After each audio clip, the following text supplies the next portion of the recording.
My name is Nipuni Palliyaguru and I'm from the Department of Physics, and my talk title today is Pulsars as Gravitational Wave Detectors. Now, for many years, people have been fascinated by the mysteries of the universe and have tried to answer questions like, how was the universe born, or what is it made of? Now, science has provided us with several clues, but we are still in the dark about many of these things.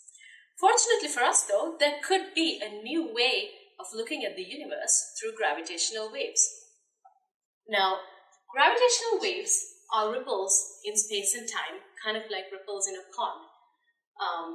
And Albert Einstein predicted their existence about 100 years ago, and they have not yet been directly detected. So, these gravitational waves are produced when large masses like black holes, which weigh millions of suns, orbit each other in binary systems. So there could be many such systems in the sky, meaning there is a constant supply of gravitational waves. Now the question is, how do we detect gravitational waves? Astronomers have come up with an idea of performing an experiment in the sky which involves a special type of star called a pulsar. Now pulsars are special because they emit a beam of light and they rotate very fast. So you can think of it sort of as a lighthouse. So as the pulsar rotates, this emission beam sweeps past us and we see a pulse.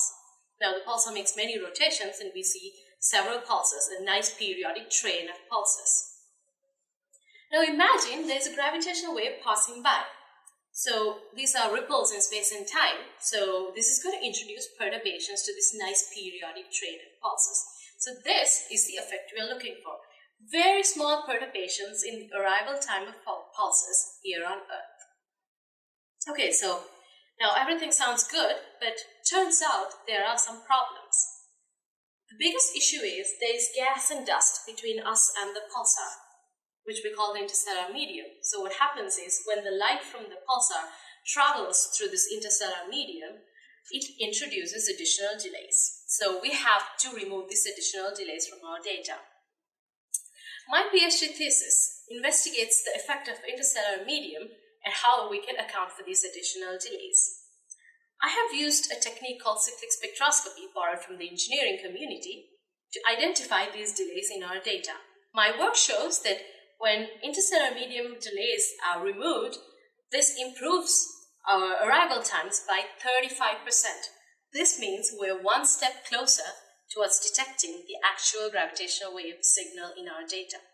So this experiment, this work, is going to open up a new window to explore the universe and help us with these questions that we've long been looking